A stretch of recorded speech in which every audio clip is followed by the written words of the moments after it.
नमस्कार, black and white में आप सभी का स्वागत है। आपके साथ मैं हूं खुशबू। पाकिस्तान के प्रधानमंत्री इमरान खान एक बार फिर से एक्सपोज हो गए हैं।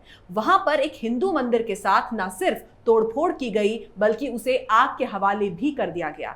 आखिर इस सबके पीछे पाकिस्तान की मंशा क्या है, इसे समझने के लिए हमारे साथ स्टूडियो में मौजूद हैं कैपिटल टीवी के editor in chief doctor Manish Kumar. Doctor साहब, बहुत बहुत स्वागत है आपका। धन्यवाद। डॉक्टर साहब, जिस तरीके से अल्पसंख्यकों के प्रति रवैया अपना रखा है पाकिस्तान ने, इससे क्या प्रतीत होता है, क्यों हो रहा है ये सब कुछ?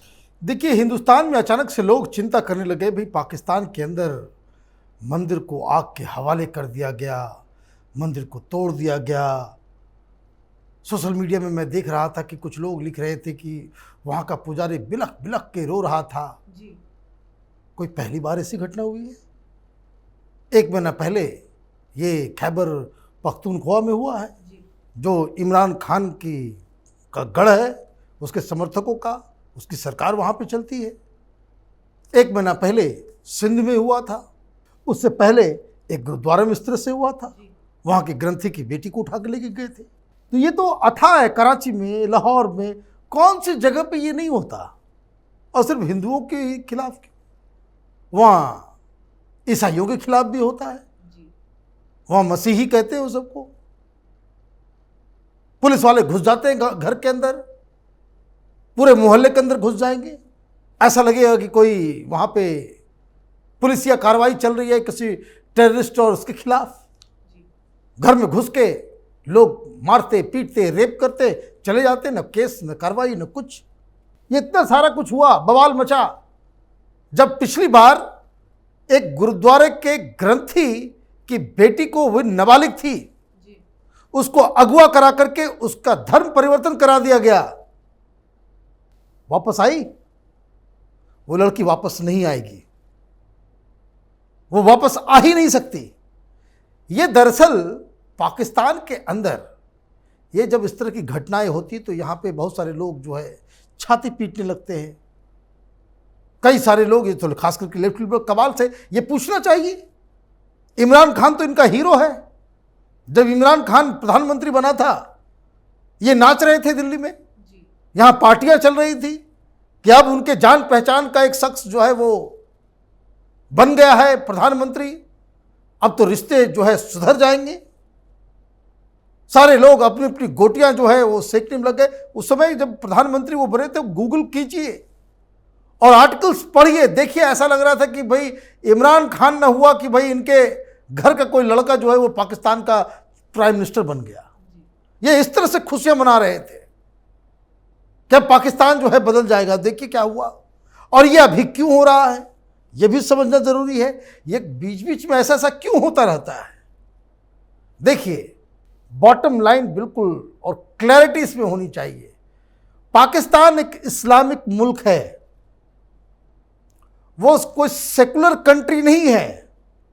और पाकिस्तानियों के दिमाग में ये फितूर घुसा हुआ है कि अल्लाह मियां ने बनाया है ये मुल्क, बाकी मुल्क तो वहां के इंसान, वहां का लैंग्वेज और वहां का कल्चर वहां उसके लिए बनाया जाता है।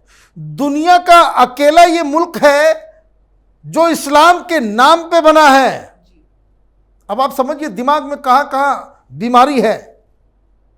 ये पाकिस्तानियों के, वहाँ की सरकार, वहाँ की आर्मी, वहाँ की मिलिट्री, वहाँ का ब्यूरोक्रेसी, वहाँ के सारे लोग, इनके दिमाग में ये फितूर घुसा हुआ है कि ये तो इस्लाम के लिए ही ये मुल्क बनाया गया है, यह अल्लाह का कोई डिजाइन है जो पूरी दुनिया में जो है वो इस्लाम का परचम फहराने के लिए पाकिस्तान को बनाया गया है।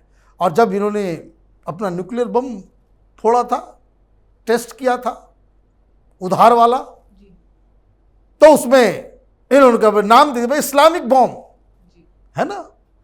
तो अभी क्या हो रहा है, अभी पाकिस्तान में हो क्या रहा है जिसकी वजह से ये घटनाएं जो हुई है और क्यों हुई है, अब आपको बताते हैं कि वहां पे दरअसल पाकिस्तानियों का जो मनोबल जो है, ये प्रधानमंत्री मोदी की नीतियों की वजह से उसके ऊपर बुलडोजर चल गया, उसके ऊपर मनोबल ही टूट गया है पाकिस्तान का।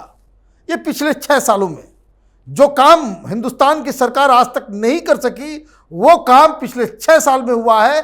और वहां पे बिल्कुल ही ये जो इस्लाम का नाम पे जो तांडव करने वाले लोग थे उनकी पूरी जमीन खिसक गई है। अब हो क्या रहा है, हिंदुस्तान ने पूरे वेस्ट एशिया से पाकिस्तान को उठा के फेंक दिया। अभी वहां 11 दुश्मन मुल्कों के खिलाफ वीजा नहीं देने की लिस्ट निकली, पाकिस्तान उसमें आ गया। बहाना था भाई कि कोविड की वजह से ये हम वीजा रिस्ट्रिक्शंस लगा रहे हैं। भाई कोविड तो हिंदुस्तान में दुनिया में सबसे ज्यादा है, हमारे को तो बैन नहीं किया। बांग्लादेश में भी कोविड है, उनको तो बैन नहीं किया, पाकिस्तान को क्यों कर दिया? क्योंकि पाकिस्तान को वेस्टर्न कंट्री जो इस्लामिक मुल्क हैं उसमें ही पाकिस्तान आइसोलेट हो गया। प्रधानमंत्री मोदी वेस्ट एशिया के ज़्यादातर मुल्कों के जो बड़े बड़े मुल्क हैं उसके सबसे बड़े सिविलियन अवार्ड से इनको नवाजा गया है। सबके साथ हमारी जो ट्रेड डीलिंग्स हो रही हैं, जो इन्वेस्टमेंट वहाँ से आ रहा है वो ऐतिहासिक है। ये तथाकथित सेकुलर सरकार 70 साल में जो काम नहीं कर सकी वो कम्युनल नरेंद्र मोदी ने, ये कम्युनल फासिस्ट सरकार ने इस्लामिक मुल्कों के साथ इस तरह का रिश्ता बनाया।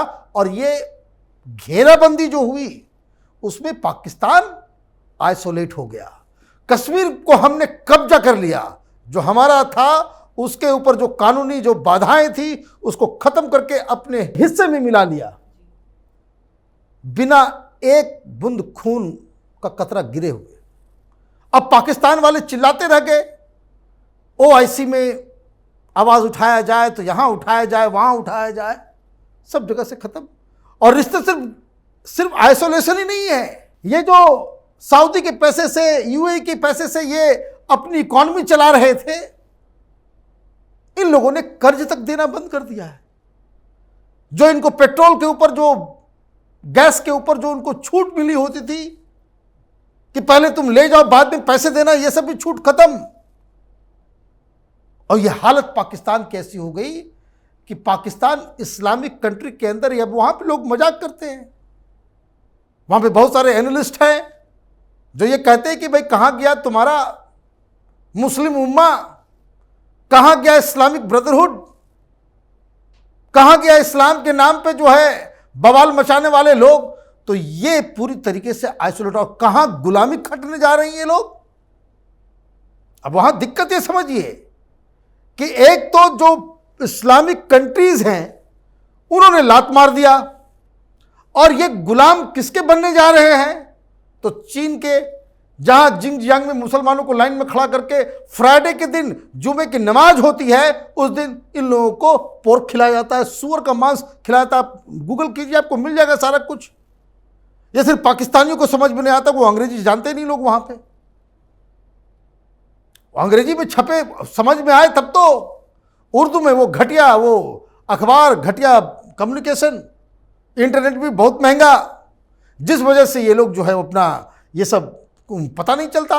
लेकिन लोगों को तो मालूम धीरे धीरे चलता है कि भाई जिंगजियांग में मुसलमानों के साथ क्या हो रहा है। इमरान खान से जब पूछा जाता है कि भाई बहुत तुम चैंपियन बनते हो इस्लामिक कंट्रीज के और इस्लाम के, है ना, वो माला फेरता रहता है वहां यूएन में जाकर के, तो भाई चीन के ऊपर क्यों नहीं सवाल उठाते? तो इनकी सिट्टी पिट्टी गुम हो जाती है, तब ये नहीं बोलते। अब हो क्या रहा है, ये बैकग्राउंडर है ये समझने के लिए कि वहां पे ये जो इस्लाम के नाम पे राजनीति करने वाले जितने लोग हैं उनको अब एक बात समझ में आ गई है कि पाकिस्तान की जो फजीहत हो रही है वो हिंदुस्तान कर रहा है। हिंदुस्तान की वजह से पैसे नहीं आ रहे, हिंदुस्तान की वजह से इस्लामिक कंट्रीज़ के बीच में हमारा जो है, हमारी जो साख खत्म हो गई इस हिंदुस्तान की वजह से। तो ये सारा जो अपने फेलियर का जो इमरान खान और उसकी टीम और ये सारे लोग फेल वो हो रहे हैं, और ठीक रहा किसके ऊपर?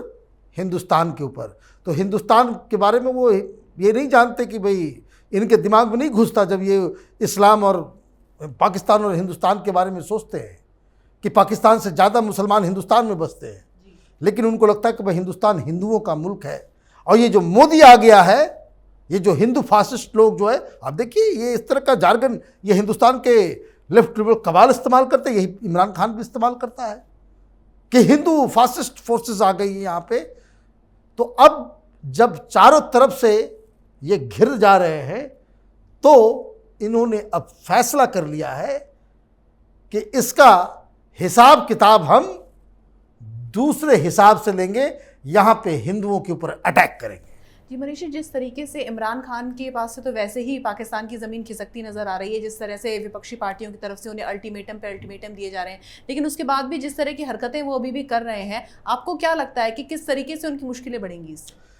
देखिए, ये एक सिलेक्टेड प्राइम मिनिस्टर है, जनता ने नहीं चुना उनको।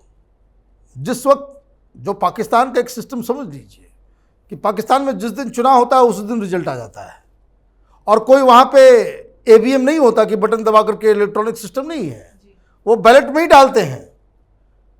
वोट आपने कर दिया तो जिस जगह पे वोटिंग हुई, वोटिंग बंद, काउंटिंग चालू।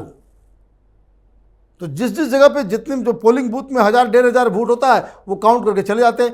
पिछली बार हुआ ये कि जैसे पोलिंग खत्म हुई, हर पोलिंग बूथ के अंदर आर्मी के लोग घुस गए और उनके आंख के सामने जो है काउंटिंग हुई। और इसलिए ये केस तो अभी वहाँ पे चल ही रहा है, इस पे बवाल मचा हुआ है, लेकिन वो कहने के लिए ढकोसलाबाजी है वहाँ पे, डेमोक्रेसी। अब इन्होंने तो बहुत सारे बयान दे दिए, बहुत सारे चीज़ें इन्होंने कह दी, लेकिन ये चारों तरफ से फेल हो रहे हैं। तो जब आप फेल होंगे तो आप क्या करेंगे? आप भटकाएंगे लोगों के दिमाग को, जो है आप दूसरी साइड लेकर के जाएंगे। तो इन्होंने हिंदुस्तान को जो है उसके लिए जिम्मेदार बता दिया। कश्मीर के बारे में वो करते रहते हैं, कश्मीर में आर्टिकल 370 आ गया, हटा दिया गया, तो वो उनके लिए ये हो गया। और दूसरा दिक्कत क्या हो रहा है, ये जो मंदिर क्यों तोड़े, तो काराना हरकत है कि जब आर्टिकल 370 हटाया गया तो पार्लियामेंट के अंदर में इमरान खान ने साफ कह दिया कि हमारी ये स्थिति नहीं है कि हम हिंदुस्तान से लड़ सके। तो वहाँ ये जो मौलवी मौलाना वाला ये जो पॉलिटिकल पार्टीज़ है, वहाँ पे जो हर जगह जो समाज के ऊपर जिनका कब्जा है, आधे तो टेररिस्ट हैं, ये हाफिज सईद और ये सब सारे लोग, ये तो खुद अपनी ही मुसीबत में फंसे हुए हैं। एफएटीएफ का तलवार वैसे ही लटका हुआ है कि भाई आप टेररिस्टों को जो है सरकार की तरफ से फंडिंग दी जा रही है। ये इतने बेशरम लोग हैं, यूएन में जाकर के कहते हैं कि भाई लखवी के लिए, जो मुंबई का जो मास्टरमाइंड है, कि उसको महीना चलाने के लिए जो है आप पैसे दे। वो जेल में बंद है, फॉर गॉड से, पॉकेट मनी 3 लाख रुपया उसको चाहिए महीने का। जेल में आप इस तरह से रखते हो, मालूम चलता है कि लखवी जेल में बंद है और बाप भी बन रहा है। यह अजीबोगरीब देश है ये। पाकिस्तान कोई बिल्कुल नमूना है अपने आप में। तो वहाँ पे इमरान खान ने कह दिया कि भाई लड़ाई हम लड़ नहीं सकते। तो ये जो टेलीविजन स्टूडियो में तलवार भाजी करने वाले जो एक्सपर्ट्स थे कि हमारे पास न्यूक्लियर बॉम्ब है, अगर हिंदुस्तान आंख घुसरेगा तो हम बर्बाद कर देंगे। ये हिंदुस्तान में भी लेफ्टिनेंट कमाल के लोग यही कहते थे ना कि देखिए न्यूक्लियर स्टेट है, उससे आप इस तरह से नहीं लड़ सकते। वो पागल लोग हैं, वो न्यूक्लियर बम मार देगा। मोदी सरकार ने यही किया कि ये जितने जो पाकिस्तान के अंदर में अलग अलग किस्म के जो एलिमेंट्स हैं, इनकी गिदरभबकी को जो है एक्सपोज कर दिया। इमरान खान पार्लियामेंट के अंदर ये कह दिया कि भाई हमारे पास कैपेबिलिटी नहीं है, war is not an option. अभी फिर मालूम चला कि नई कहानी मिल गई कि अभिनंदन को जो इन लोगों ने पकड़ लिया था, तो वहां पे हाई पावर्ड मीटिंग हुई थी जिसमें आर्मी चीफ भी था, सारे लोग थे। तो उसमें जो अपोजिशन का जो लीडर था उसने कह दिया कि भाई वो तो आर्मी चीफ कांप रहा था कि भाई अभी तुरंत दे दो, अभी तुरंत दे दो, वापस नहीं किए तो बवाल मच जाएगा, हम लड़ नहीं सकेंगे। और उसने ये बात पार्लियामेंट के अंदर कही कि जो आर्मी चीफ जो था वो थर थर कांप रहा था उस मीटिंग में मौजूद। सारे लोग बोल रहे थे कि अभिनंदन को वापस करो, अभिनंदन को वापस करो, नहीं तो अनहोनी हो जाएगी। तो ये तो डरपोक मुल्क है, लेकिन अंदर राजनीति भी चमकाना। तो ये क्या हो रहा है? तो ये सिर्फ और सिर्फ इमरान खान के नाक के नीचे, जैसे हिंदुस्तान का विपक्ष एक सेकुलर लीडर बताता रहा था, वो वही काम कर रहा है जो एक जिहादी कर सकता है, एक कट्टरपंथ कर सकता है। तो वो वहां पे अभी ये सिलसिला अभी तो शुरुआत हुई है, ये तो सिर्फ शुरुआत हुई है। और यह ढकोसलाबाजी जो होता है कि वहां पे अब मंदिरों को तोड़ा जाएगा, और ये सिलसिला भी आप देखिएगा कुछ एक महीने के अंदर में ये सिलसिला जो है और तेज होगा। और वहाँ फर्जीवाड़ा के लिए पाकिस्तान के अंदर जैसे लखवी को जेल में बंद किए हुए हैं, जैसे वो हाफिज सईद को जेल में बंद कर रखा है, वो अंदर ही अदालत लगा रहा है। अब अपने फेलियर को ये करने के लिए ये लोग हिंदुओं को टारगेट करेंगे। वहाँ का सुप्रीम कोर्ट, वहाँ का कोर्ट वो सु मोटो ले लेगा। कोर्ट वहाँ किस तरह से चलती है वो सबको मालूम है, किस तरह से वो केसेस वहाँ पे राह साफ कर दिए जाते हैं। वहाँ भी तो वहाँ के भी तो जो कोर्ट्स हैं वो आर्मी और वहाँ के सरकार के पिछलग्गू टाइप के हैं, तो वो क्या करेगी इसमें?